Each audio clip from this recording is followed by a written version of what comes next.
O fellow, come, the song we had last night. Mark it, Cesario, it is old and plain, and dallies with the innocence of love, like the old age.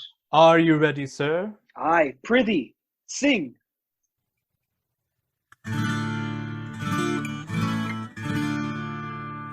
Come away,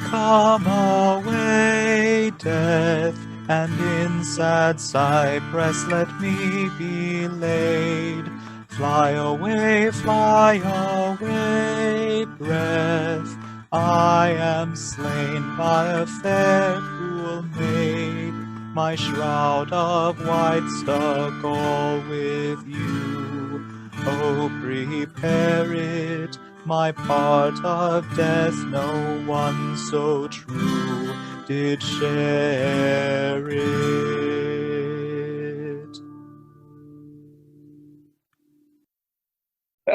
There's for thy pains. No pain, sir. I take pleasure in singing, sir. I'll pay thy pleasure then. Give me now leave to leave thee. Now, the melancholy god protect thee, and the tailor make thy doublet of changeable taffeta, for thy mind is a very opal.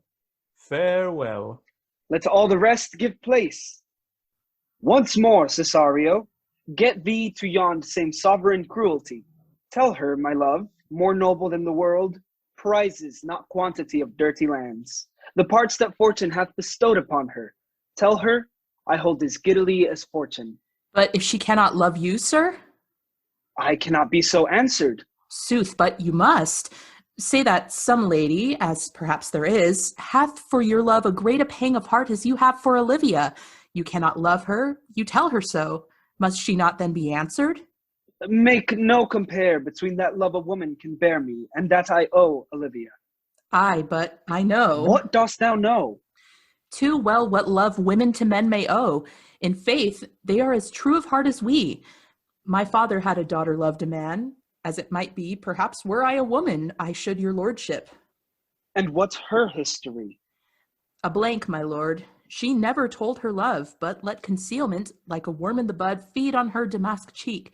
She pined in thought, and with a green and yellow melancholy, she sat like patience on a monument, smiling at grief. But died thy sister of her love, my boy?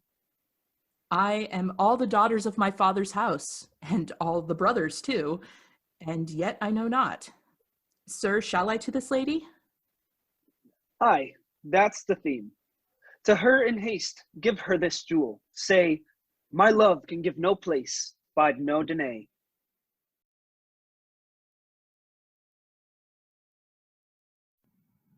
Come thy way, Signor Fabian. Wouldst thou not be glad to have the rascally sheep-biter Malvolio come by some notable shame? I would exult, man. You know he brought me out of favor with my lady about a bear bait in here. Here comes the little villain. How now, my metal of India? Malvolio's coming down this walk. He has been yonder in the sun, practicing behavior to his own shadow this half hour. Observe him, for the love of mockery, for I know this letter will make a contemplative idiot of him. Close, in the name of jesting, lie thou there, for here comes the trout that must be caught with tickling. 'Tis but fortune. All is fortune. Maria once told me she did affect me, and I have heard herself come thus near that, should she fancy it, should be one of my complexion. What should I think on it? Here's an overweening rogue. Slight, I could so beat the rogue. Peace, I say. To be Count Malvolio. Ah, rogue. Pistol him, pistol him. Peace, peace. Having been 3 months married to her, calling my officers about me in my branched velvet gown, having come from a daybed where I have left Olivia sleeping. Fire and brimstone. Oh, peace, peace. After a demure travel of regard, telling them I know my place as I would they should do theirs, I ask for my kinsman, Toby. Bolts and shackles. Oh, peace, peace, peace. Now. I frown the while, and perchance wind up my watch, or play with my some rich jewel. Toby approaches, curtsies there to me. Shall this fellow live? I extend my hand to him thus, quenching my familiar smile with an austere regard of control. And does not Toby take you a blow on the lips then? Saying, cousin Toby, my fortunes having cast me on your niece, give me this prerogative of speech.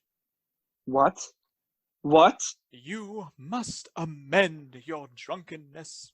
Out, scab! Nay, patience, or we break the sinews of our plot.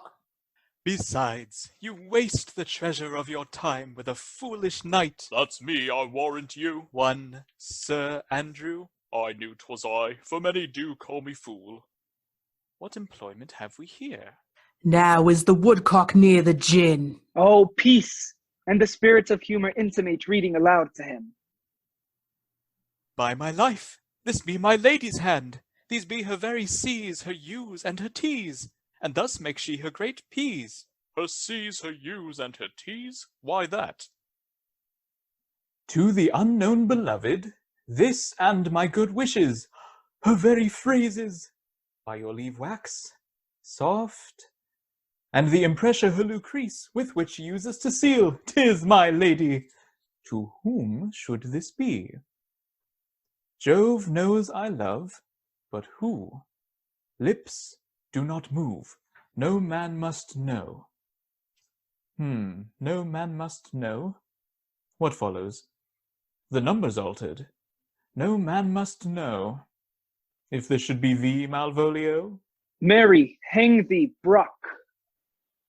I may command where I adore, but silence like a Lucrece knife, with bloodless stroke my heart doth gore, M-O-A-I doth sway my life. Excellent wench, say I. M-O-A-I doth sway my life? Nay, but first, let me see. Let me see. What dish of poison has she dressed him? I may command where I adore. Why, she may command me. I serve her, she is my lady. What should that alphabetical position portend? If I can make that resemble something in me. Softly. M-O-A-I-M.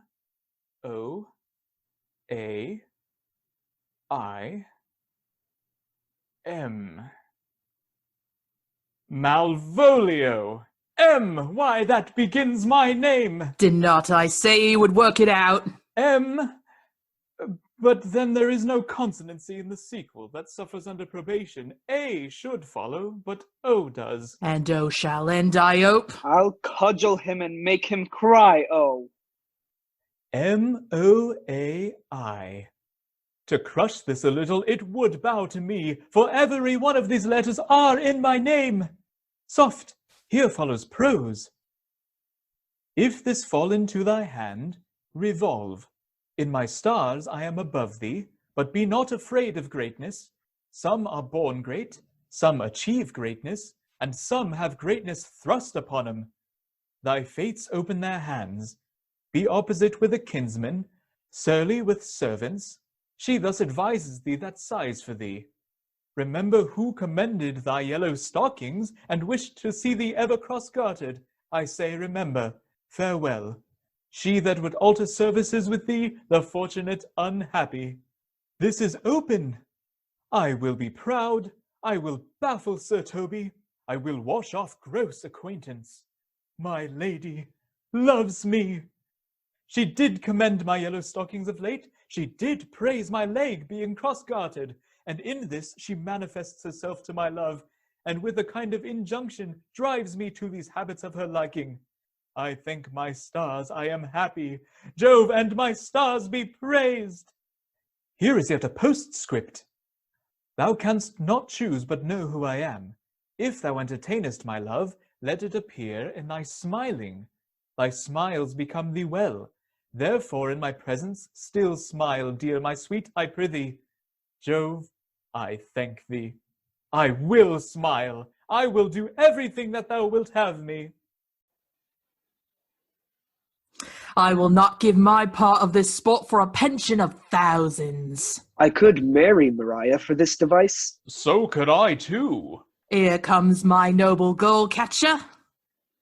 Wilt thou set thy foot on my neck? Or mine either. Why thou hast put him in such a dream that when the image of it leaves him, he must run mad. Nay, but say true, does it work upon him? Like aqua vitae with a midwife. He will come to her in yellow stockings, and 'tis a color she abhors, and cross-gartered a fashion she detests, and he will smile upon her, which will now be so unsuitable to her disposition, being addicted to a melancholy as she is, that it cannot but turn him into a notable contempt. If you will see it, follow me. To the gates of Tartar, thou most excellent devil of wit. I'll make one too.